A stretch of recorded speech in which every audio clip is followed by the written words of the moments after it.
Então, o que acontece? Quando os Estados Unidos, eles emitem mais dívida, eles estão emitindo mais dívida, quem que tá financiando essa dívida? O resto do mundo. E só para vocês terem uma ideia, hoje eles mandam em setores que estão bombando. O único setor que a China ainda tá atrás é nos semicondutores. Segundo as agências de classificação, AAA é muito bom. Porém, com a pandemia, essa aposta se mostrou muito arriscada. A migração para o mercado remoto e a queda da ocupação de escritórios abalou muito fortemente o setor. A gente já falou disso. Dólar forte e o resto do mundo. No Terraço Cast de número 450.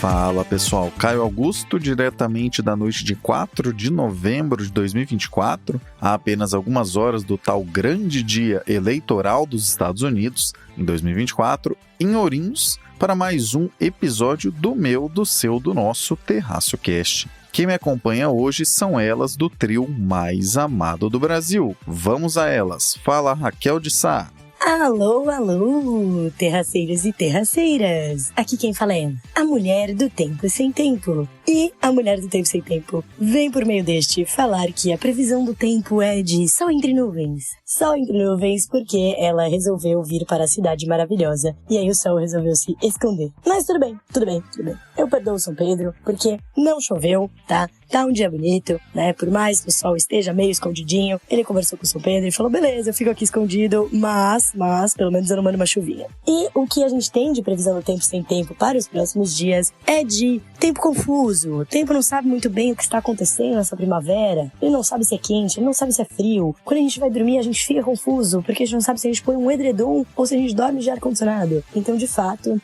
né, será mais uma semana aí, né, vocês terraceiros que estão ouvindo a gente, independente do dia, eu estou certa que a previsão do tempo é de confusão climática. Gente, confusão climática, gostei muito. Tem mudança climática, né, e a gente tem confusão climática também. Só queria fazer esse PS aqui, que eu adorei a minha nova expressão de confusão climática. E claro, deixar aquele meu olá, bom dia, boa tarde, boa noite também para as minhas queridas companheiras de podcast, Rê e Fê, e claro, para o nosso querido âncora, alô, âncora, Caio Augusto.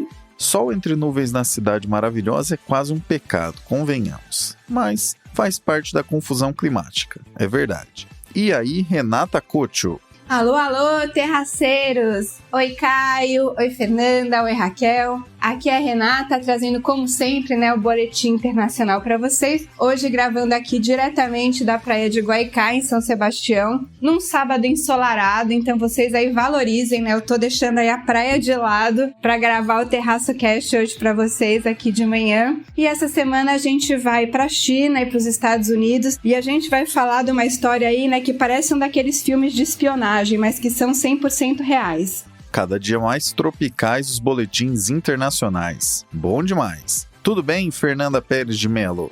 Fala, meus queridos terraceiros. Olha só, eu por aqui, muito feliz de contar para vocês mais um episódio de um papo que a gente já teve esse ano sobre imóveis comerciais. Quem acompanha aqui toda semana vai até se lembrar do número do outro episódio que a Fernanda falou. Escalação completa e entrando em campo, vamos ao 450.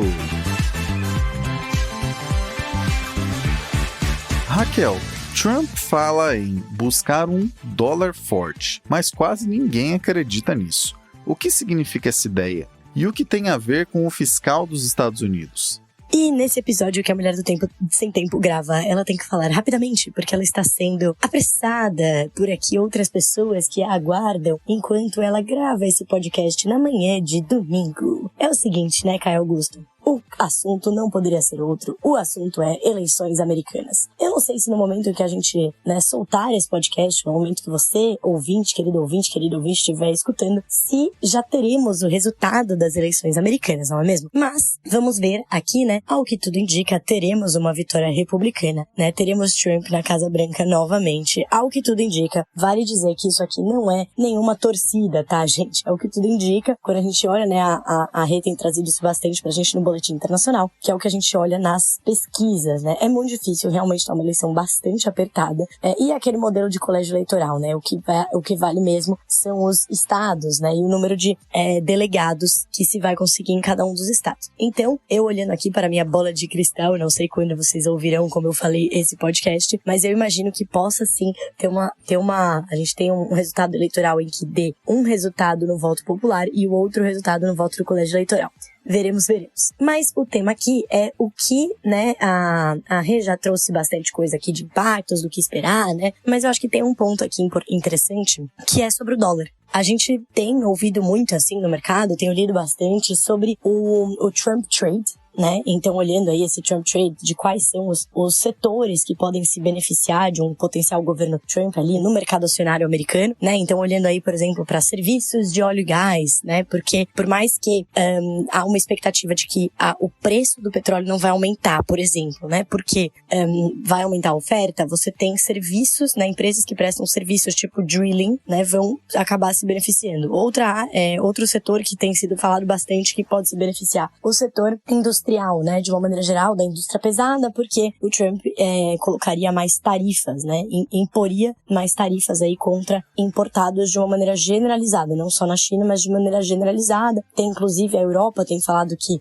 olha, veja bem, Estados Unidos, se você vier aqui, você tem tantas frentes aí de desavenças com o mundo, vocês vão olhar pra gente agora, sério mesmo, né, aqui, nós, Europa, seu aliado histórico. Então, assim, por que eu tô falando disso? Eu não quero falar o tema, né, não é o Trump Trade olhando pra bolsa, e sim olhando pro dólar, né? Por que eu falei desse exemplo? Porque, de fato, tem muitos analistas aí no mercado se posicionando, né, aguardando o resultado, né, e olhando para esses setores que potencialmente podem se beneficiar. Eu dei exemplo aqui de 2, mas enfim, tem uma série de outras.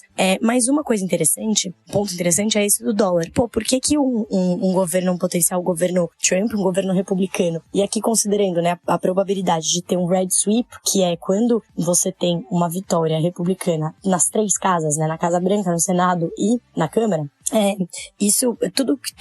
todos os efeitos que se fala acabam impulsionados se a gente tiver um red sweep, né? Então, vai impor tarifas, então o plano é de impor tarifas, pô, será que vai conseguir? Qual que é o efeito disso? Bom, se tiver um red sweep, se tiver, né, republicanos em maioria nas 3 casas, a chance disso acontecer é maior, a chance de serem aprovadas todas as medidas propostas é maior e assim vai.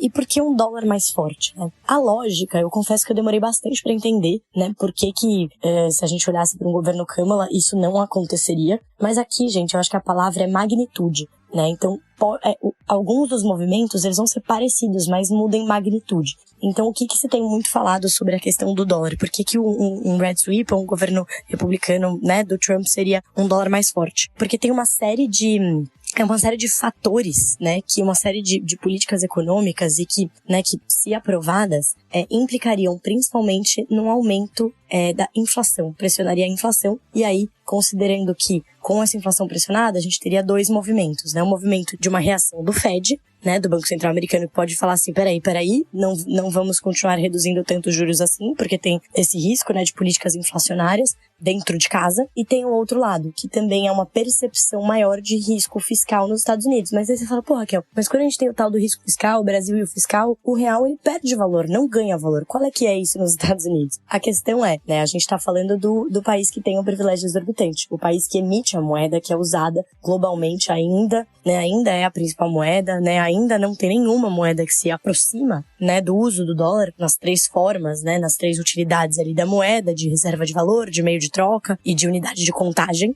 né, não tem outra moeda. Então, o que acontece? Quando os Estados Unidos, eles emitem mais dívida, né, eles estão emitindo mais dívida, quem que tá financiando essa dívida? O resto do mundo, né? Então, o resto do mundo pode, sim, pedir mais, né? Estados Unidos estão se endividando demais. Então, o mercado vai reagir, os investidores reagem e pedem um prêmio maior. Beleza, esse prêmio maior é o quê? Esse prêmio maior vai estar lá precificado na curva de juros de longo prazo, né? E isso vai o quê? Fortalecer o dólar. É uma lógica meio maluquinha, né? Mas o retorno, né, do que estiverem investido em dólar aumenta. Então isso acaba o quê? Atraindo investimento para lá. Então a lógica não é tão igual ao que a gente vê quando isso acontece olhando pro real, né? Que quando a gente tem quanto mais a precificação de risco, pior fica a nossa moeda, né? Porque ninguém quer pôr o dinheiro aqui. Porque a gente não tem esse privilégio exorbitante. exorbitante. E aí, voltando, que políticas que seriam essas políticas inflacionárias e de déficit maior? O Trump já falou, né, que ele quer impor mais tarifas generalizadas, então, no mundo inteiro, né? Se você tem importados mais caros, você acaba produzindo o quê? Dentro dos Estados Unidos, onde a mão de obra é mais cara. Ou você pode até produzir, que é aquele friendshoring, né? Então, assim, vamos produzir em países que são os nossos amigos e é mais perto. No México, por exemplo, também é mais caro do que se produzir, por exemplo, no leste asiático, onde a mão de obra é mais barata. Além disso, quando você impõe as tarifas, não quer dizer que não vai ter mais esses produtos entrando. Parte desses produtos vai continuar entrando. E quando eles continuarem entrando, eles vão entrar com uma tarifa mais alta e isso vai ser repassado para o consumidor final, principalmente considerando que a economia está bastante aquecida, né? Ou seja, é uma política mais inflacionária. O outro lado é a parte do déficit fiscal, né? O déficit é esperado crescer muito, continuar crescendo, uma tendência de crescimento. O déficit americano tem crescido bastante nos últimos anos desde a pandemia. Eles não retomaram o patamar pré-pandemia, então continua num patamar mais elevado do que o histórico, né? Então aqui os Estados Unidos e o fiscal. E um governo Kamala fala muito de gastar mais, né? É um governo, enfim, democrata, que quer aumentar políticas de bem-estar social. Porém, ao que tudo indica, o governo Trump vai ser ainda mais deficitário, porque eles pretendem reduzir os impostos para uma série de setores, mas não ter, né, eles reduzem os impostos de um lado, mas eles não vão ter e vão continuar gastando bastante, né? E não vão ter um aumento de imposto em nenhum outro lado. A diferença é que o governo democrata, tudo indica, gastará bastante, continuará também subindo déficit, mas tem políticas para aumentar os impostos para algumas categorias, né? Dos mais ricos de uma maneira geral, para alguns setores, né? Então isso compensaria parcialmente. Então a gente está falando de um déficit esperado maior num governo republicano. Então, políticas de tarifas, né? Políticas imigratórias, então ser mais forte ali, ter um controle migratório mais alto. O que acontece? Isso encarece também a mão de obra. Os imigrantes são, né? Enfim, isso é provado, né, em todos os lugares, momentos históricos diferentes, que a mão de obra imigrante ela é mais barata do que a mão de obra, né, do país. Então isso também você tira, além de ser mais barato, você reduz, né, o número de trabalhadores. Então o mercado de trabalho americano já está bastante apertado, né, ou seja, o desemprego já está baixo. Você tira gente, você não deixa algumas, né? Você restringe a entrada de imigrantes, o trabalho dos imigrantes, você restringe a oferta de mão de obra. Isso também o que impacta os salários, impacta a inflação. Então, política migratória, tarifas, déficit alto, tudo isso são políticas o quê? Inflacionárias, né? Então a expectativa é que você tenha todo esse movimento e que o dólar se fortaleça diante de um governo Trump. O que para ele, né? O que para o próprio discurso do Trump é meio contraproducente, porque ele fala, vamos, né? Let's make America great again, produzir na América e vender da América para o mundo. Só que com o dólar mais caro, isso também vai ser um desincentivo, né? Para própria, assim, não para produzir dentro e vender no mercado doméstico, ok, mas isso reduz a competitividade das exportações americanas, né, com um dólar mais caro. E, de uma maneira geral, é isso. Por que eu falei que no começo eu tinha uma dificuldade de entender? Porque eu falava, mas o governo democrata também vai ter uma política fiscal, né, expansionista. Como que a gente não vai chegar no mesmo dólar mais forte? É uma questão de magnitude. Pode ser sim que o dólar, né, num governo democrata ele continue relativamente forte, mas não tanto quanto se espera no governo Trump. Então é tudo uma questão de relatividade, né, e magnitude. Então é isso, gente. Uma participação VaptVupt aqui nessa semana, mas vamos ver se, né, esse Trump trade se mantém. E, gente, como eu falei, como a gente sempre fala, né, os mercados, os investidores, eles vivem de antecipar movimentos. Então, pode até ser que depois do resultado das eleições, né, não no imediato, mas assim, alguns dias depois, a gente começa até a ver o dólar cair, né, uma redução dessa pressão. Mas é por conta daquela questão, né, de que o investidor, ele compra no boato e vende no fato, né, então pode ser que a gente veja até uma redução da pressão aí no médio prazo, de uma maneira geral. Vale, antes mesmo de começar o comentário, dizer que o nome do episódio originalmente seria Trump Dollar, para enfatizar não o aspecto Trump irá vencer, mas sim o ponto. Quem trouxe essa questão de dólar forte para a mesa foi o Trump. Tudo correndo conforme o esperado, esse episódio terá ido ao ar enquanto a apuração ainda ocorre nos Estados Unidos. Então, se você estiver ouvindo no dia do lançamento, com chances razoáveis, ainda não teremos a resposta para a pergunta: quem ganhou as eleições nos Estados Unidos? E um segundo adendo, antes mesmo de começar o comentário. As razões pelas quais provavelmente teremos um dólar mais forte se o Trump for o vencedor das eleições nos Estados Unidos não tem nada a ver com as intenções reais do Donald Trump, mas sim com efeitos de algumas políticas que ele vai tomar.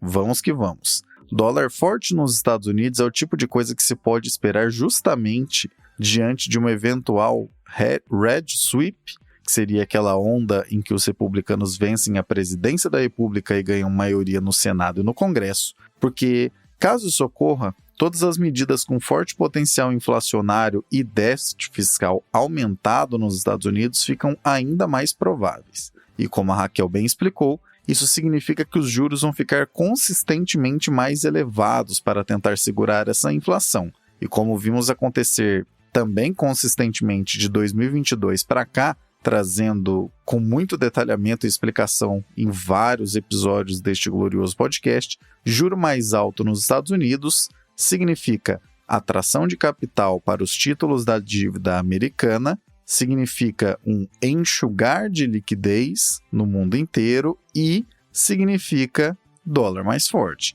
Cenários que não envolvam a vitória de Trump ou envolvam a vitória de Trump, mas apenas no executivo e não nas duas casas do legislativo ao mesmo tempo, podem segurar um pouco este ímpeto. Mas, caso aconteça esse cenário de dólar mais forte nos próximos anos, você já sabe desde já os porquês.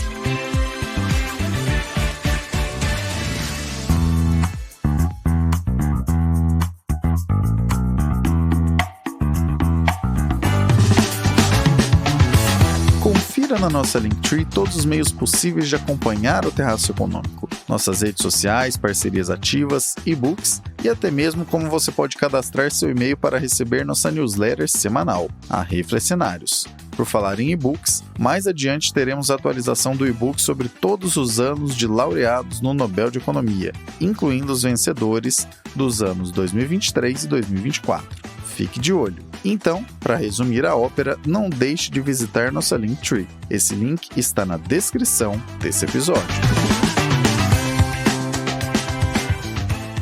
Renata com o Boletim Internacional. Inflation Reduction Act ajudando a China em pleno solo americano. Sabe aquela disputa feroz entre China e Estados Unidos?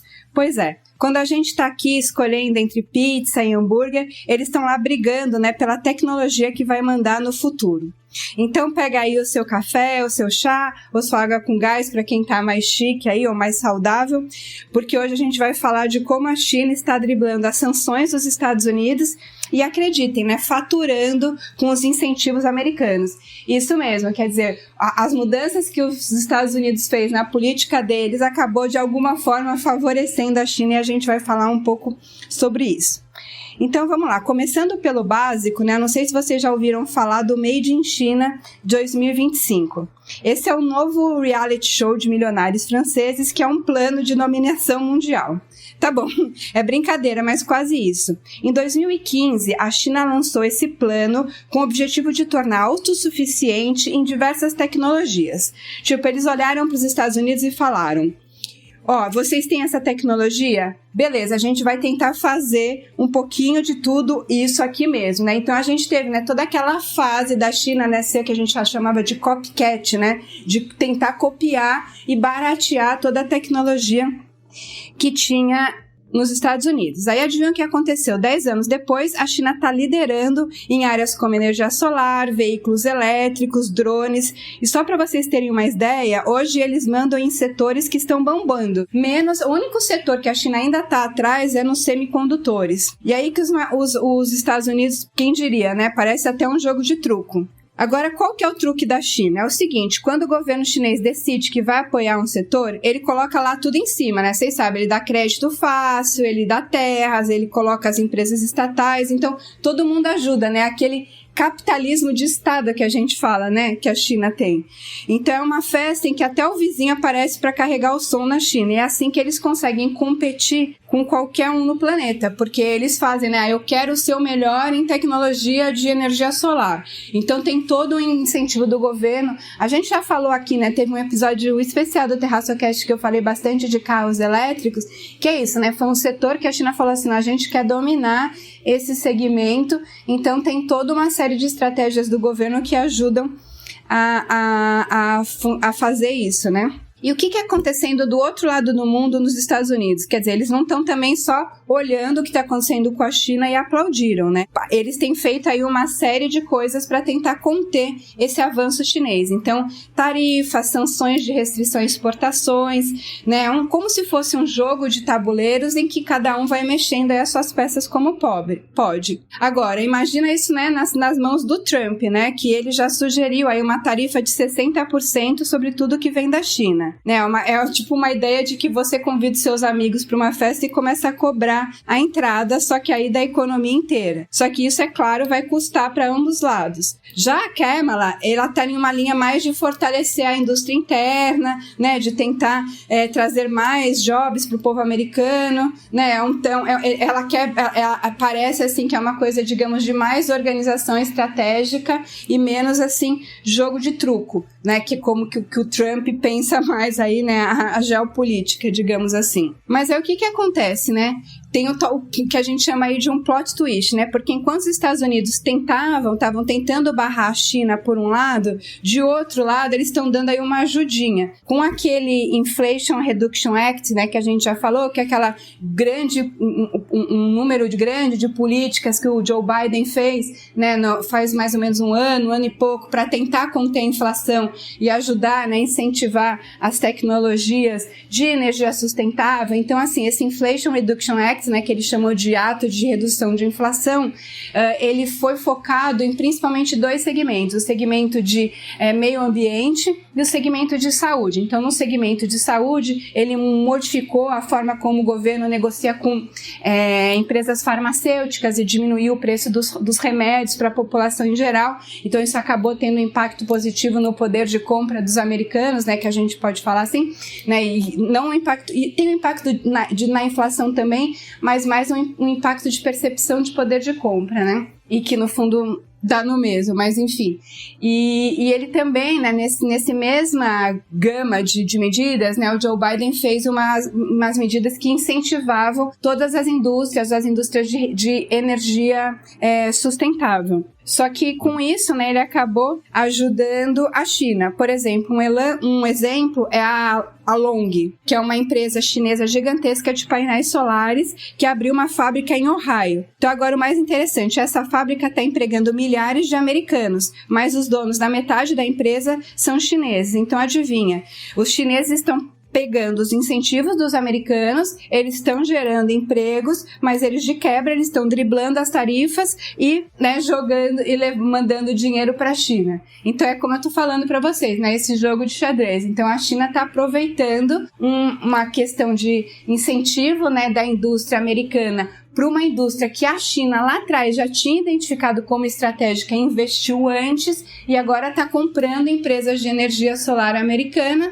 Por um lado é bom nos Estados Unidos, porque ela está atuando lá, está gerando empregos, mas por outro, eles estão sendo donos cada vez mais de pedaços, né, de empresas nos Estados Unidos, no setor imobiliário também, né, isso é muito evidente, assim, né, os chineses comprando grande parte também dos imóveis americanos. Então, tem esse jogo aí que vamos ver como é que vai ficar no futuro, né? Porque enquanto eu gravo esse podcast no sábado aqui ensolarado, como eu falei para vocês no começo, quando vocês estiverem ouvindo, vai ser talvez o dia ou logo depois, eu não sei, talvez vocês até já saibam o resultado das eleições dos Estados Unidos, que é uma coisa que assim, eu e o Caio, a gente combinou que a gente não vai falar muito aqui, porque o nosso foco é economia, mas eu não consigo ficar quieta e não deixar de falar, né, do quanto que isso me afeta de várias maneiras, inclusive pessoalmente, assim, mais do que eu acho que deveria afetar, né, eu acho que, assim, para mim é inaceitável que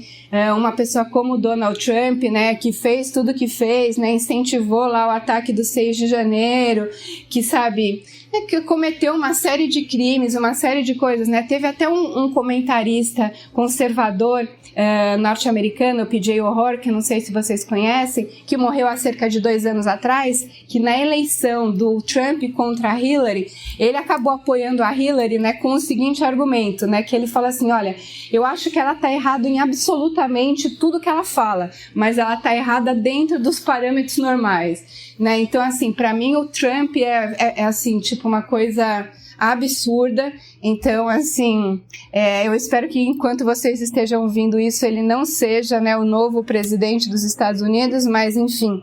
Pois é, galera. Vejam só que coisa magnífica. Algo que tem como intenção... Eu vou até falar devagar aqui porque parece uma loucura, mas é o que de fato está acontecendo agora. Algo que tem como intenção reduzir a produção de itens da China acabou virando ampliação de fábricas da China nos Estados Unidos. Olha só que coisa mais maluca. Ao longo das últimas décadas, virando a fábrica do mundo, tivemos na China um forte avanço de produtividade em diversas áreas industriais diferentes. Mas nos tempos mais recentes, como a Renata bem trouxe, alguns focos específicos começaram a ficar mais claros, sendo grande parte deles o que se liga com renovação energética e tecnologias afins. Em função disso, temos hoje na segunda maior economia do planeta o maior know-how de produção de itens de ponta na tecnologia de energia solar. Diga-se de passagem, se você acompanha os preços dos itens desse setor nos últimos anos, provavelmente porque você pensou em colocar painéis solares e gerar energia solar na sua casa ou na empresa onde você trabalha, é exatamente por esse motivo que esses preços começaram a cair. E caíram bastante, inclusive, nos últimos anos. Tudo isso ficou mais barato pela especialização alta alcançada após esse foco chinês. A grande e curiosa novidade que trazemos para vocês hoje na editoria O Nonsense do Mundo que Quer Apenas Produzir em Casa, independente do quanto isso custe, é que com medidas dos Estados Unidos para, teoricamente, evitar que a China ampliasse sua presença no Tishan, em termos tecnológicos, na verdade, o que acontece é que a ajuda está indo diretamente para a própria China, mesmo com essas fábricas estando nos Estados Unidos agora. Sejamos honestos e sinceros. Esse tipo de coisa não apenas acontece agora, como irá seguir acontecendo por muito tempo. Toda vez que incentivos de produção local são colocados, quem produz com maior eficiência no mundo inteiro irá dar um jeito de abraçar esses benefícios. Ah, mas agora é Made in America. Beleza, mas o dono da fábrica segue sendo da China. Essas movimentações serão, em magnitude muito maior, como na relação que o Brasil tem com as montadoras de veículos. Não vai mudar a produtividade da economia brasileira em absolutamente nada, mas seguimos eternamente subsidiando e protegendo essas indústrias, que sequer são nacionais, porque caso saia da pauta esse tipo de incentivo, haverá uma choradeira geral. Isso acontece há mais ou menos 70 anos, tá, pessoal? Não é da noite para o dia, não, né? O esforço é muito grande para a gente chegar nesse nível de amadorismo. O mundo, pelo visto, está acompanhando as nossas práticas seculares e está virando um enorme Brasil. E sobre as eleições americanas, um último pitaco. A gente pode reclamar de muita coisa da política brasileira, mas uma das que não faz sentido nenhum são as urnas eletrônicas. Ah, eu acho ruim, e fulano invadiu, tudo mais, beleza. Então imagina aí num país onde você pode votar pelos correios, que são 50 eleições em separado, que o voto popular não necessariamente indica quem vai levar, nem para eleições majoritárias como a de presidente, e para piorar, antes mesmo da coisa começar, os candidatos já montam seus exércitos de advogados na frente dos fóruns, porque teoricamente já esperam que vai dar problema. Eu também prefiro o das urnas eletrônicas brasileiras.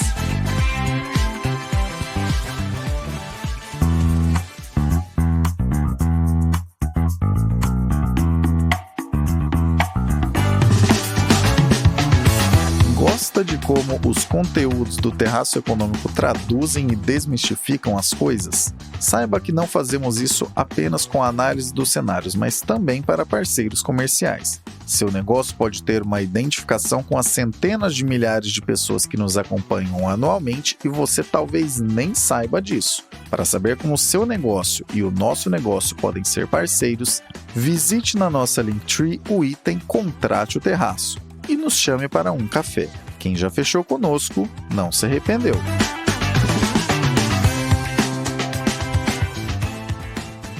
Fernanda, com a baixa atual no setor imobiliário americano, até mesmo os títulos mais seguros já estão sofrendo. O que vale a pena ficar de olho sobre isso?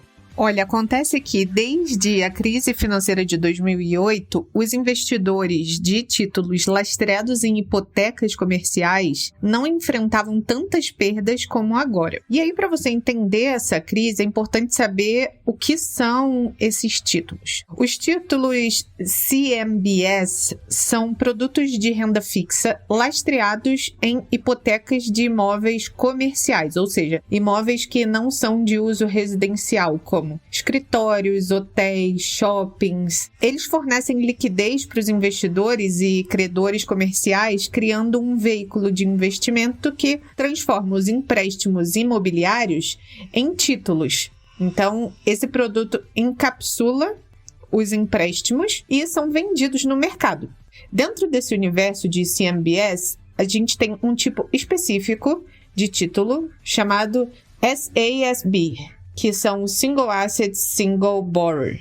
Ou seja, diferente dos CMBS convencionais que agrupam centenas de hipotecas de várias propriedades diferentes, o SASB é normalmente lastreado por uma só propriedade, um único imóvel muito grande. Em geral, eles envolvem empréstimos de pelo menos 200 milhões de dólares e podem chegar a valores tipo 800 milhões de dólares, 1 bilhão de dólares. São imóveis muito importantes, como imóveis grandes em Manhattan, em Chicago, São Francisco, enfim. Esses exemplos incluem muitos arranha-céus comerciais, complexos de escritórios, ou seja, o SASB oferece a chance de investir numa única propriedade, o que parecia uma vantagem, mas acabou expondo o investimento a muitos riscos. E aí vai daquela velha história do colocar todos os ovos numa única cesta, né?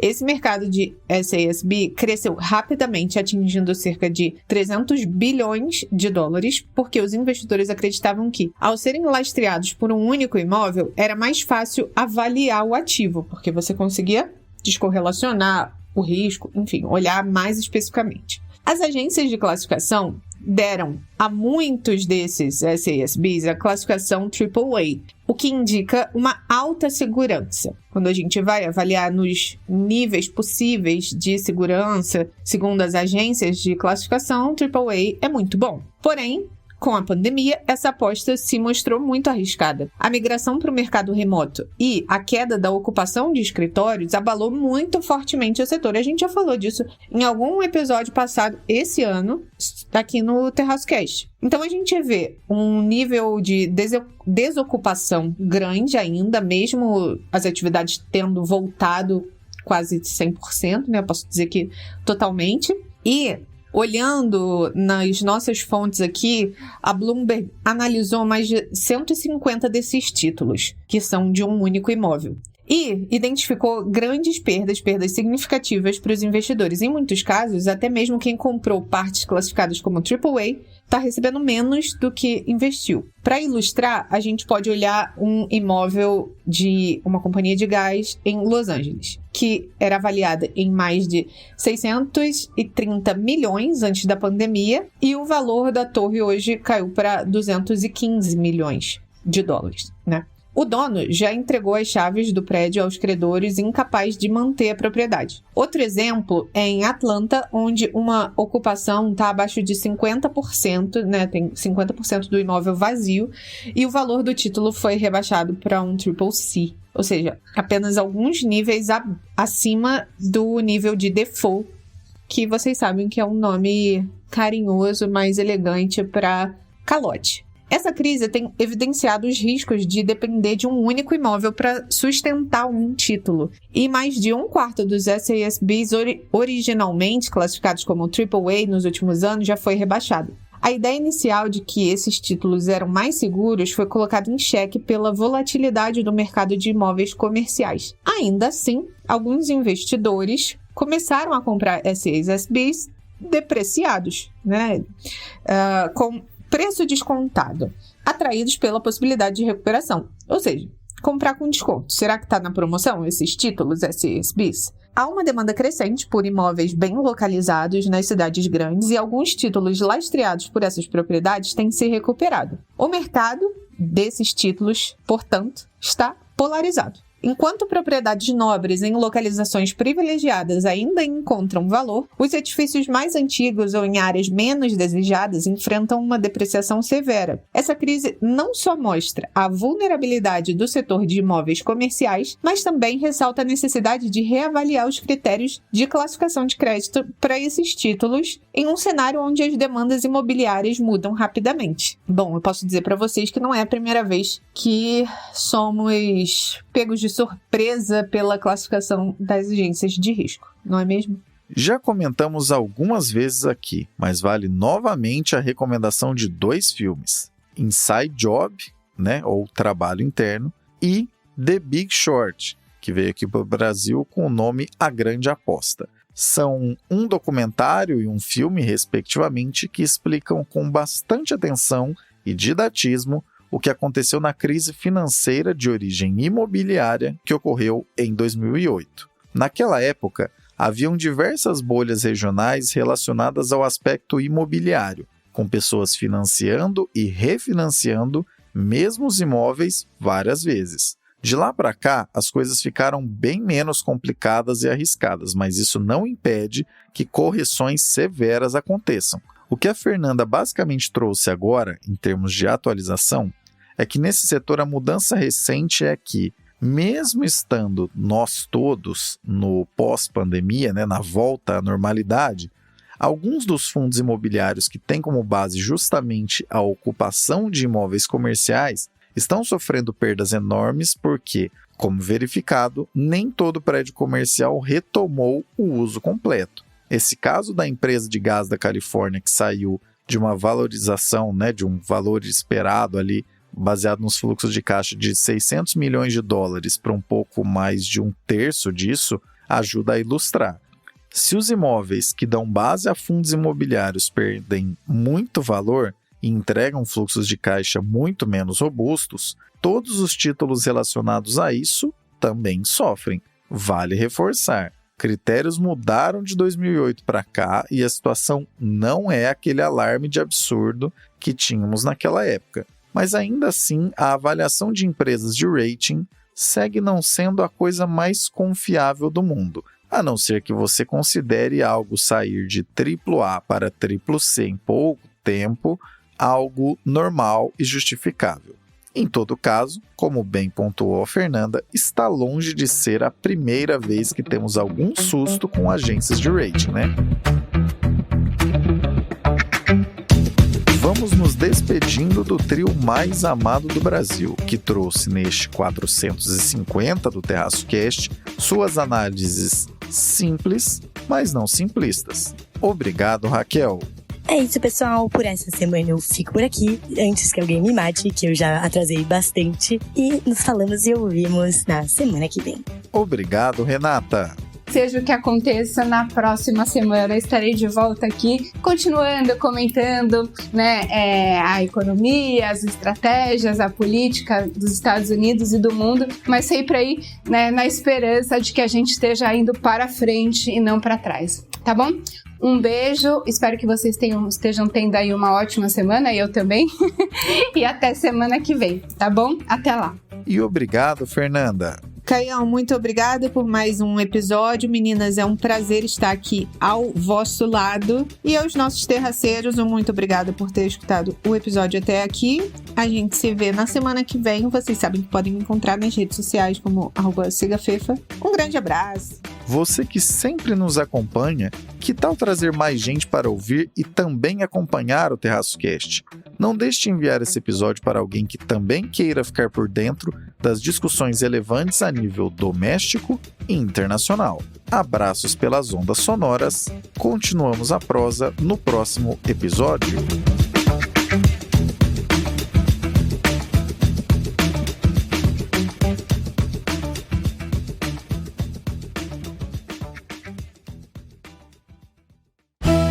Este episódio foi editado por Atelas, soluções em áudio para podcasts. Encontre a Atelas nas redes sociais. É só buscar por @AtelasEdição.